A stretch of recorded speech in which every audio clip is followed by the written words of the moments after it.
Bonjour, c'est Ronan Lemouer. Avec Raconte-moi Rennes, je vous propose de découvrir quelques grands moments de l'histoire de notre ville. Le 31 décembre 1928, le conseil municipal nomme 50 nouvelles voies publiques de Rennes. Parmi les noms mis à l'honneur, celui de Georges Dautin. Si son nom est aujourd'hui méconnu, ce brillant intellectuel, adjoint de Jean Janvier, a pourtant marqué Rennes dans bien des domaines. Plus surprenant, il aurait même pu devenir maire de la ville. Georges Dautin, figure de Rennes. Georges Dautin est ce que l'on appelle un philologue, terme que l'on n'emploie plus aujourd'hui, mais qui se rapporte à l'étude historique des textes. Son domaine de prédilection, les Celtes. C'est pourtant dans l'Oise, bien loin de la péninsule armoricaine, que Georges Dautin est né en 1863. Après ses études et un début de carrière à Dijon, il est nommé maître de conférence à la faculté des lettres de Rennes en 1892. L'amorce d'une longue carrière qui ne se déroulera plus qu'en Ille-et-Vilaine. À Rennes, Georges Dautin côtoie le philosophe Victor Bache, l'historien Henri C, mais aussi le folkloriste Anatole Lebras, et il évolue dans le sillage du philosophe Joseph Lotte. Tous sont en effet ses collègues à la faculté des lettres de Rennes. D'ailleurs, lorsque Joseph Lotte est nommé en 1910 au Collège de France, c'est lui qui le remplace en tant que doyen. Soucieux d'ouvrir la faculté au plus grand nombre, il mettra en place des conférences publiques qui rencontreront rapidement un certain succès. Il est alors au sommet de sa carrière académique et compte, à n'en pas douter, parmi les personnes en vue. Il reçoit même, en avril 1919, la médaille de la Légion d'honneur. Est-ce cette position de notable qui contribue à son entrée en politique ? S'il est difficile de répondre à une telle question, il fait peu de doute que sa visibilité et son statut d'intellectuel constituent un réel capital sur un plan électoral. Il ne tarde donc pas à passer des cours à l'université aux estrades des réunions publiques. Lors des élections municipales de 1908, il s'engage ainsi aux côtés de Jean Janvier, dont il deviendra le premier adjoint. Une trajectoire fulgurante puisqu'il n'est installé en Ille-et-Vilaine que depuis 6 ans.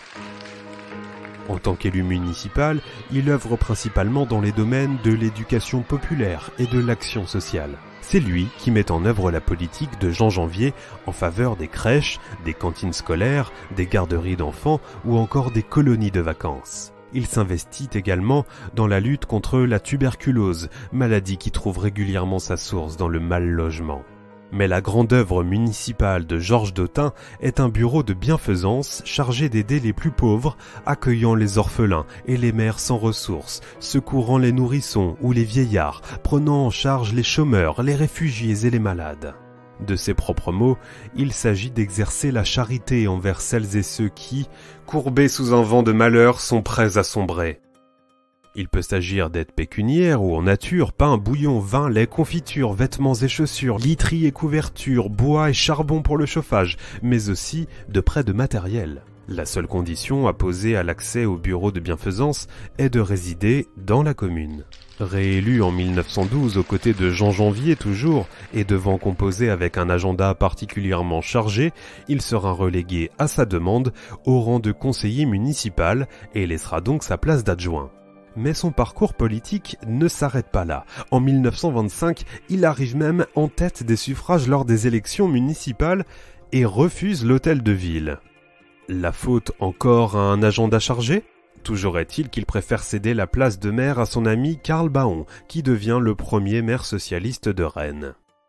L'homme, en tout cas, ne s'ennuie pas. Attaché à la question sociale, mais aussi aux problématiques liées à l'éducation, Georges Dautin s'implique dans un nombre impressionnant d'institutions. Président du comité régional des arts appliqués, il est aussi membre du conseil supérieur de l'Office national des pupilles de la nation, institution créée en 1917 pour venir en aide aux orphelins de la Première Guerre mondiale. Investi dans la cité, il prend aussi une part active au combat de son temps. Comme pour beaucoup d'individus de sa génération, l'affaire Dreyfus constitue un véritable choc et le point de départ d'une longue trajectoire militante.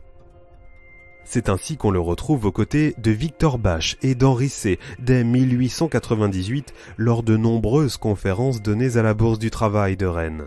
Chaque sujet est alors l'occasion d'un plaidoyer en faveur de l'officier accusé d'espionnage au profit de l'Allemagne. L'engagement dreyfusard de Georges Dautin est d'autant plus remarquable qu'il s'apparente à un combat à contre-courant. En effet, l'homme vient d'un milieu très catholique et est lui-même un temps pratiquant, mais cela ne l'empêche pas d'aller à rebours des prêches d'une église encore volontiers antisémite. Et comme s'il souhaitait prendre à revers sa foi, il assure la présidence du comité de défense laïque d'Ille-et-Vilaine et milite avec la libre pensée. Aux côtés de Victor et Hélène Bache, Georges Dautin ne tarde pas à devenir un des piliers de la très active section rennaise de la Ligue des droits de l'homme. Un engagement qui s'apparente ni plus ni moins à la recherche de la vérité.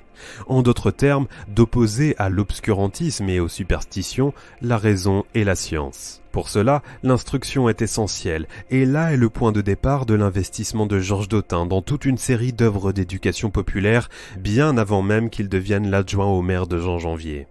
C'est ainsi qu'il préside, au printemps 1896, à la création de la Bibliothèque populaire rennaise, située en l'école municipale de filles du boulevard de la Tour d'Auvergne. En 1904, on le retrouve aussi parmi les créateurs du Cercle républicain d'enseignement laïque, association dont il est même le vice-président et qui entend être le rendez-vous de tous ceux qui croient qu'il ne peut y avoir de progrès possible si la masse des travailleurs y demeure étrangère. Car Georges Dautin est avant tout un fervent républicain, terme qui, pour lui, renvoie aux notions de démocratie, de justice sociale et de laïcité.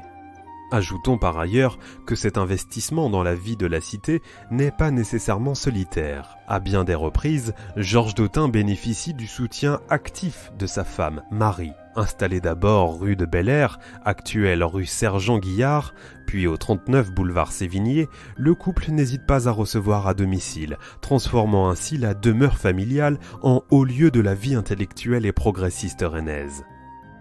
C'est dans cet environnement que grandissent leurs 3 enfants, Paul, Yves et Geneviève.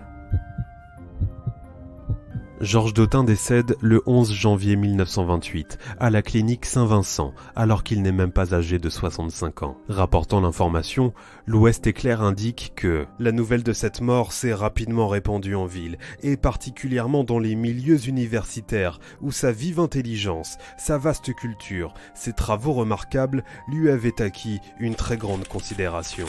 On comprend donc pourquoi, quelques mois plus tard, le conseil municipal décide de donner son nom à une rue. Et pas n'importe laquelle. La rue où se situe le bureau de bienfaisance, chargé d'aider les plus pauvres, pour lequel il s'était tant investi. Georges Dautin, figure de Rennes, un récit écrit par Erwan Le Gall, docteur en histoire contemporaine à l'université Rennes 2. C'était Ronan Lemouer. À bientôt pour un nouvel épisode de Raconte-moi Rennes.